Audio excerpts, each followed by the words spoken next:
I still remember that moment. The sound of helicopter blades tearing through the night sky over the jungles of Vietnam pounded in my chest like a war drum. I sat on the floor of the aircraft, my hands clenched around an M16 I had borrowed from the crew chief. The stench of burning fuel and the raw sting of rope burns on my palms, mixed with the metallic taste of fear. And in my mind, a vision kept replaying, over and over. The helicopter in front of us was going to be shot down. The strange part was, I hadn't seen it happen. I just knew.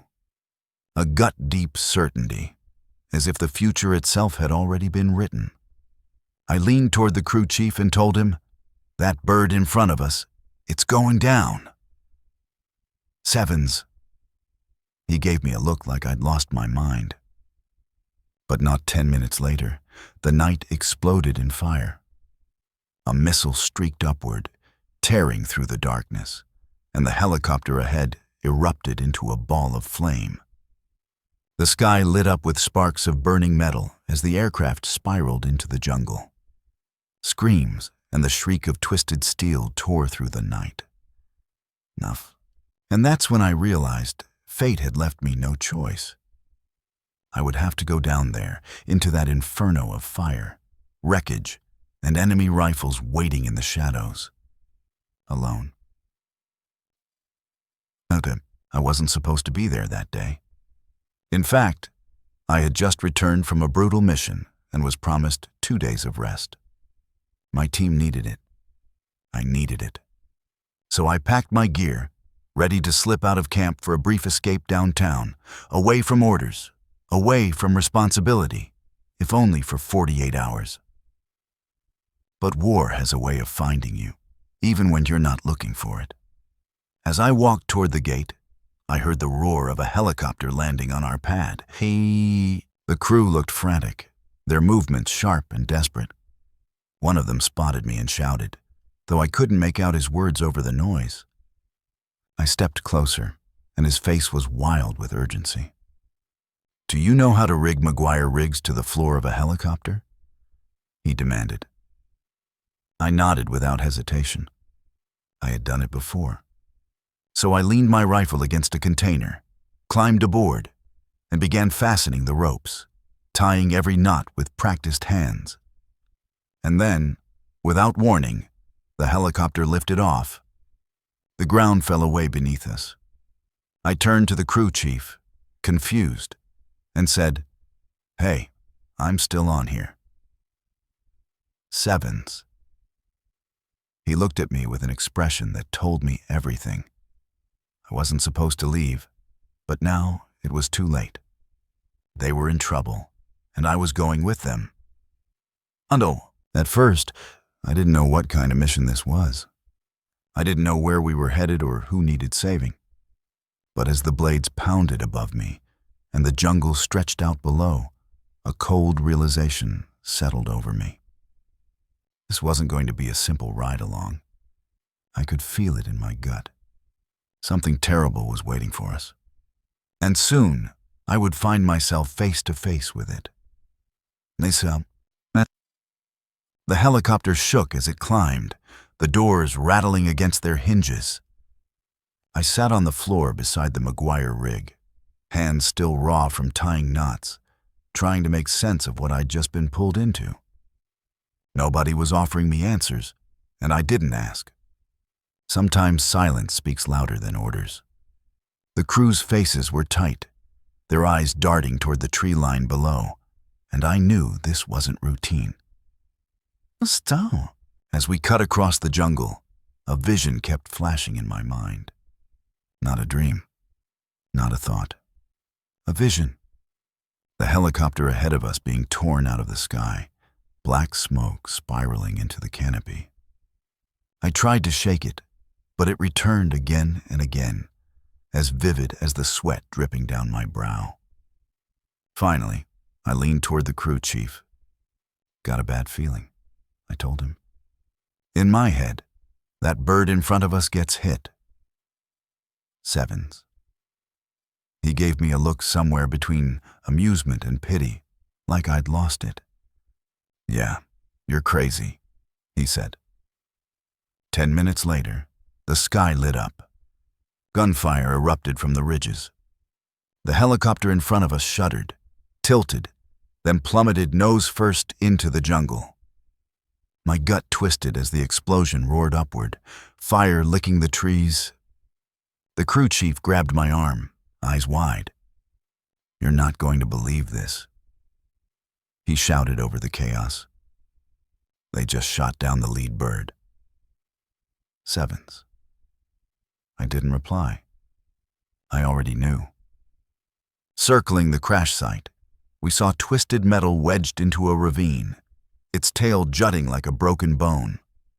Fuel poured from the wreck, spreading across the jungle floor. 50 North Vietnamese soldiers were already moving in from the ridge, rifles raised, closing like wolves.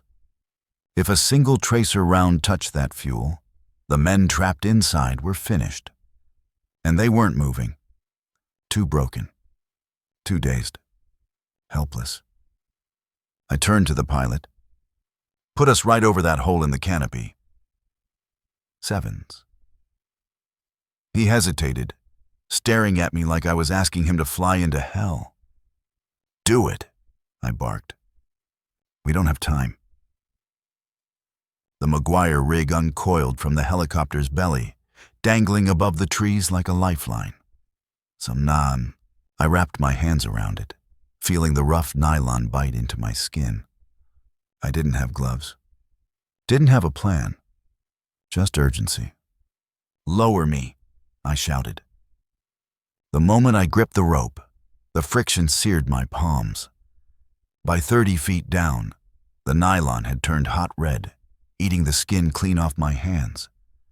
Blood streamed down my wrists, soaking my sleeves. I clenched my teeth, wrapped my legs tighter, and kept sliding. Bullets snapped past, tearing bark from the trees, whining as they cut the air around me. The jungle blurred upward until, finally, I hit the rig itself and stopped. My arms trembled. My hands were shredded. But I was still alive. The canopy swayed below, a green ocean hiding death and fire. I looked back at the helicopter above. The pilot shouted something I couldn't hear, his eyes wild, his bird rocking under fire. Unter birds.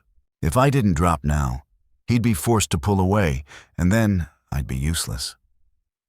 So I let go, and the jungle swallowed me whole. Branches tore at me as I dropped, the jungle canopy smashing into my ribs, scraping my face. Every limb I hit felt like a hammer strike, knocking the air out of my lungs. Finally, one thick branch caught me across the stomach. I wrapped around it, gasping, vision blurred, ribs cracked. Blood slicked my arms. I hung there a moment, listening. Gunfire echoed above. Shouts in Vietnamese drifted closer. I slid down the trunk, boots hitting the ground hard.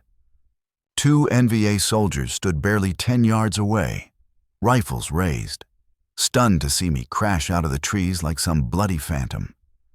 I didn't give them time. Full auto, 3-round bursts. They dropped before their fingers could even tighten on their triggers. Yos. I reloaded, heart pounding, and pushed toward the wreckage. The smell hit first, burning fuel, hot metal, and something worse. The helicopter lay nose down in the ravine, its rotor blades twisted into jagged spears. Inside, movement.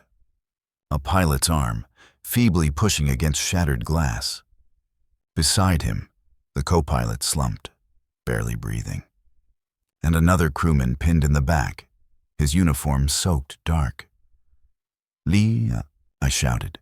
"Rescue team." "Hold on." Evans.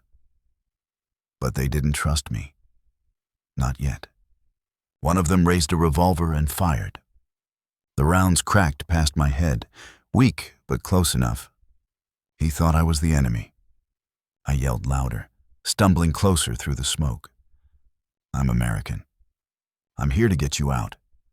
He hesitated, his revolver clicking empty. When he fumbled to reload, I lunged, slammed against the side of the wreck, and pulled the canopy open. The pilot's eyes locked on me, wide, disbelieving. I must have looked worse than he did, blood streaming down my face and arms. But recognition finally flickered in his gaze. Relief, too.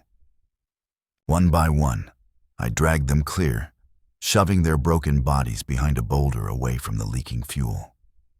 Every movement tore at my ribs, sent fire through my chest, but stopping wasn't an option. The jungle above crackled with AK fire. The enemy was closing. Then I heard it. A voice, American, calling through the trees. At first I thought it was an echo, a hallucination. But no, it was real. A SOG team, pinned down nearby. Their mission had drawn the first helicopter here, the one that never made it out. If they were still alive, we had a chance. I grabbed the pilot's arm, forced his eyes open. Stay here. Don't move. I'll be back. Sevens. He tried to protest, but his voice was barely a whisper. I handed him a spare magazine, then turned and ran, weaving between trees, rifle up. Through the brush, I spotted them. Americans. Dirty, exhausted, weapons ready. And standing among them, an Air Force colonel, trying to assert command. I stepped into the open, weapon raised, and shouted, "Friendly! Don't shoot." The team leader waved me in, but the colonel sneered. "You're just a lieutenant. You're not in charge." Sevens. My blood boiled. I pointed at the Montagnard fighters around him, their rifles now aimed at his chest. "You need to look around," I told him coldly. "You're not the one they're following." He shut his mouth. Because out here, rank didn't matter. Survival did. The jungle shook with gunfire. Bullets cracked overhead, snapping branches, hissing past my ears. I pressed low, radio in hand, calling for support. The response came fast, gunships inbound, but they needed a hole in the canopy to fire through. Navikaho, that meant explosives. Minutes later, a Marine CH-46 thundered overhead, dropping a heavy crate by sling. I tore it open, 50 pounds of C4, blasting caps, fuses. Sweat stung my eyes as I worked, hands raw and shaking. Every sound from the tree line made me whip my rifle around. The enemy was closing fast, and I was fumbling with detonators. Finally, I shoved the charges into the roots of 3 massive trees and lit the fuse. "Down!" I shouted, dragging the team flat. The blast ripped the air apart, a shockwave slamming through my chest. The trees toppled in unison, crashing like thunder, opening a ragged circle to the sky. Sunlight poured in, and with it, salvation. The gunships roared, miniguns spinning, rockets streaking. The ridgeline lit up. Enemy fighters cut down as they scrambled. Smoke and fire cloaked the jungle, buying us precious minutes. I sprinted back to the wounded crew I'd stashed by the boulder. Their eyes widened when they saw me again, bloodier, dirtier, but alive. "You're getting out," I promised. I waved for the jungle penetrator, the thick steel hook dangling from the rescue bird above. One by one, we strapped the broken men in, the cable lifting them skyward into safety. Every time the penetrator rose, I fought like hell to hold the perimeter. NVA soldiers poured through the smoke, yelling, firing blind. I emptied magazines, switched to grenades, even fought hand-to-hand when one soldier broke through the brush. I drove my knife into his chest, breath ragged, vision tunneling. When the last wounded man was hauled out, I collapsed to a knee, lungs screaming. But there was no time to rest. The SOG team still needed extraction. I grabbed the radio, voice hoarse. "We've got survivors. We've got Americans. Keep that bird steady." Sevens. The CH-46 hovered, bullets chewing its fuselage. "Nosh," I signaled the team. "Move." They rushed to the hook, climbing, clutching, disappearing into the belly of the helicopter. The downdraft blasted dirt into my eyes as I shoved the last man forward. Then it was my turn. I wrapped my arms around the penetrator, teeth gritted, body screaming in pain. As the cable lifted, the jungle fell away beneath me, burning wreckage, enemy tracers, blood-soaked ground. My vision blurred. My body felt weightless. And then the helicopter swallowed me into its bay. The crew dragged me inside, hands gripping my torn arms. The door slammed shut. For the first time that day, I let myself collapse. I had gone down into hell, and somehow I had brought them back. When the helicopter finally cleared the ridgeline, I looked down at the jungle shrinking beneath us. Smoke rose in black columns, tracer fire still reaching for us like desperate fingers. But we were gone, alive. The men I'd pulled out, broken, burned, bleeding, lay in the bay beside me. Some were unconscious, some whispering thanks, others staring blankly, still trapped inside the terror we'd just escaped. I sat against the bulkhead, chest heaving, hands shredded raw from the rope, uniform soaked with blood, some mine, some not. For a moment, I thought about how close it had been. One wrong step, one delayed decision, and none of us would have made it out. I had dropped into hell with nothing but a rifle and a stubborn refusal to quit. And somehow, we had beaten the odds. That day taught me something I never forgot. War isn't about medals, or orders, or rank. It's about the men beside you, their lives in your hands, your life in theirs. It's about refusing to leave anyone behind, no matter the cost. So, as the helicopter carried us back towards safety, I closed my eyes. I wasn't thinking about glory. I wasn't even thinking about survival. I was thinking about how, in the darkest places on Earth, sometimes the only thing stronger than death itself is the will to bring another man home.